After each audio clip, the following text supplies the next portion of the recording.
Are we on the brink of a total market collapse? Is this the grand finale? Now, a lot of people are predicting this while many others are denying it will happen. It's September and the markets are down with the S&P well below 4,000 again. Jerome Powell came out of Jackson Hole telling the whole world one clear message. Inflation is the number one enemy. He will continue hiking rates and the economy will slow down.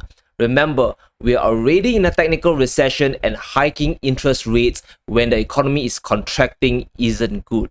It screams a bearish signal. Markets will likely continue trending down over time. But does this mean we are going to face a financial apocalypse where everything from stocks, precious metals, and real estate are going to crash by 50% more?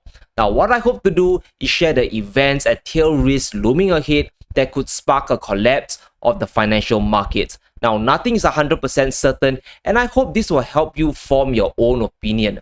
Now, let's talk about money leaving the system. The entire financial markets today are propped up on easy money. Since 2008, interest rates have been near zero, and the balance sheet has expanded from $900 billion to $9 trillion. And this is the big reason why the S&P 500 has been increasing non-stop by over 10% for more than a decade. This is also why inflation is so horribly high. There's still so much money sloshing in the system. Asset prices today are still elevated. But now the reverse is happening. The era of easy money is over. The Federal Reserve has hiked rates to 2.5% and the market has already crashed from its peak by almost 20%. Plus now we have the ultra hawkish Fed about to slap the economy with another 50 to 75 basis points rate hike. And this means businesses will find it harder to borrow money, mortgage rates are going to go up, and spending is going to go down. But even more money is going to exit the system. Quantitative tightening is going to double in pace. From September onwards, the Fed is going to reduce its balance sheet by $95 billion a month. This is a mixture of both treasury bonds and mortgage-backed securities. And when these securities mature or they are sold off, bond prices are going to crater and yields are going to increase. And this means interest rates on the street are going to go up. Mortgage payments will continue to rise and consumer spending is going to be crushed further. Now, according to Vanguard, the optimal balance sheet for the Fed is somewhere around $4 to $5 trillion. And they estimate that QT could last all the way until 2027. That is 5 years of the money supply contracting and interest rates staying high. Can the economy survive such tight conditions for an extended period of time, or will something break down the line? Now, this is one headwind that we are going to face in the months to come. This liquidity crisis is already happening and it's going to make people poorer and add pressure to asset prices. And this brings us to the baseline scenario of what could happen 6 to 18 months down the road. Now, if the Fed continues to hike rates and nothing breaks, we will likely enter a period of prolonged stagflation like what Ray Dalio is predicting. To me, this is still a terrible outcome. We are talking about inflation at 4 to 6% for at least the next 6 to 18 months or longer. So if you have $10,000 and there's a 5% inflation for 2 more years, your 10 grand is going to be worth just $9,000 at the end. That is still insane. However, inflation also means sluggish economic growth with higher unemployment. Sure, the unemployment rate today is near all-time lows, but that is a lagging indicator. It does not predict the future. When rates continue to go up, causing a liquidity squeeze on companies and people, guess what's going to happen? Spending is going to drop. And when spending drops enough, company earnings will crater. And when the bottom line suffers, we are going to see massive layoffs. People are going to lose their jobs. The Federal Reserve knows this baseline scenario, and Jerome Powell admitted it in his speech at Jackson Hole. He specifically mentioned, we must keep hiking rates and keep it here until the job is done. History shows that the employment costs of bringing down inflation are likely to increase with delay as high inflation becomes more entrenched in wage price setting. And this is important because Powell understands that if it doesn't crush demand completely, we will have a wage price spiral. And this is where people will demand higher salaries for rising cost of living. This causes prices to soar even further and inflation to get out of control. He's afraid of repeating the stagflation disaster of the 1970s and 80s, where we had almost 10 years of high inflation and 10 years of high unemployment. This is why Powell is going to continue hiking rates until the bitter end. he's going to step on the gas pedal until either inflation is crushed or something breaks in the economy. Now, the truth is that no one can predict what the final straw will be. It could be the housing market that breaks, it might be company earnings that crater to hell, but those are just the domestic risks happening in the United States alone. There are still two external tail risks lurking in the immediate future that could collapse the economy. In fact, if it gets bad enough, we could be in for a global recession or even a financial crisis. Now, the first is the situation in Europe. Things are not looking good for the Eurozone. Their inflation hit an all-time high of 9.1% in August.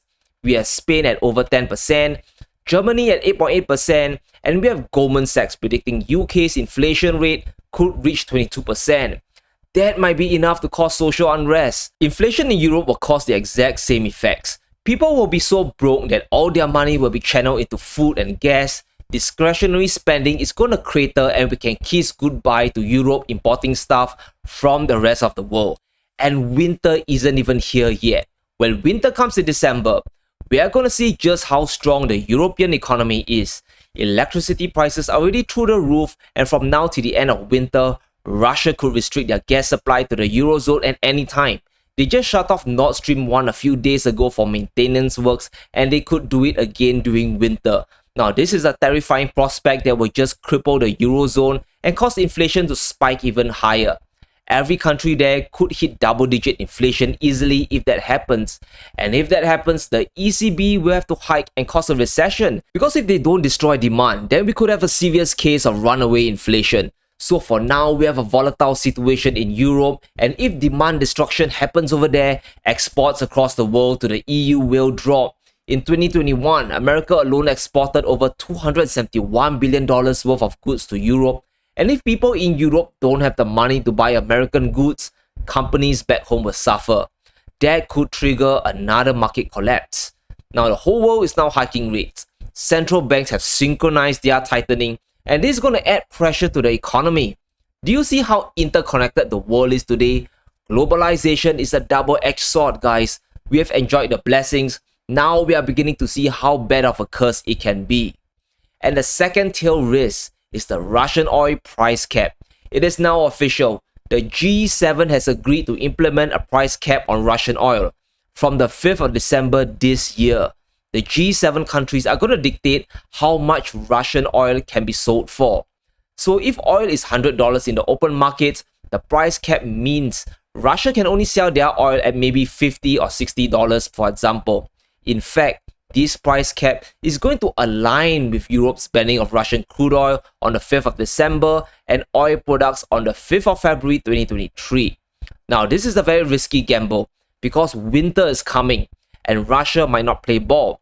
Do you see how dangerous the next 3 to 6 months are? Russia has said time and time again, they won't sell oil to countries that set the price caps. We are talking about the world's second largest exporter of crude oil and the largest exporter of oil products cutting their supply away. And we have JP Morgan on the record saying oil could reach $180 to $380 a barrel if Russia decides to pull oil away from the world. And I have no doubt that Russia might very well turn off the gas and oil taps in retaliation. Russia's Gazprom just announced an indefinite shutdown of the Nord Stream 1 pipeline as a response to this oil price cap. The pipeline is now down for permanent maintenance. And I don't think many people understand how serious this situation is. The world's already cracking with $90 crude oil. CPI inflation for energy is already at 33%. What would happen if Russia truly shuts off all their energy sources and the price of oil doubles? Can the world survive a 50 or 60% energy inflation rate? Inflation will be so high that the Fed and other central banks will have no choice but to hike until demand is completely crushed. But the biggest threat is how this energy escalation could spill over to a global conflict. We have already reached a new point in this financial war, and I don't think the West has any more sanctions left to throw at Russia. What is really next? And this is why the economy is walking on a tightrope today. On the left, you have rising interest rates and a liquidity crisis in America. On the right, you have winter coming for Europe plus an energy crisis. Look, miracles can happen. Maybe the markets can endure the higher interest rates without breaking. Maybe companies have a lot of cash to sustain themselves as consumer spending craters. And perhaps Europe can survive winter and decides to call off the price cap at the last moment, or maybe Putin somehow goes along with the plan and decides to let Europe control the price of Russian oil, then yes, maybe we might have hit the bottom. But we are stacking layers of risk on top of each other. It's like walking to a dark alley wearing tons of jewelry screaming that you're filthy rich. Something bad is likely to happen. Right now, the markets are going to go through two big tests. We are going to determine just how dependent Europe is on Russian energy and how strong the economy really is when money leaves the system. And I hope this clarifies the headwinds ahead and why there might be more pain to come in the next 6 months at the very least. So how should we navigate this ahead? Personally, I'm being a little more defensive, putting my cash into a money management account paying 2 to 3% interest, a very liquid cash fund that I can go in and out without any penalties if market conditions suddenly change. Now, precious metals are also coming back on my radar. Silver below $18 is starting to look quite attractive, and gold below 1600, 1700 might be a good hedge for the chaos ahead if Russian energy crisis spirals out of control. But I'm still expecting a further drop in precious metals. Remember, rate hikes are going to continue. Remember that the mining cost for silver is around $11 and for gold it's around $1,200. So the closer the price gets down towards those levels, the more attractive they look to me. But you need to develop your own strategy and thesis. There's still likely more downside to go. As we went through in the base case scenario, a period of stagflation might likely come.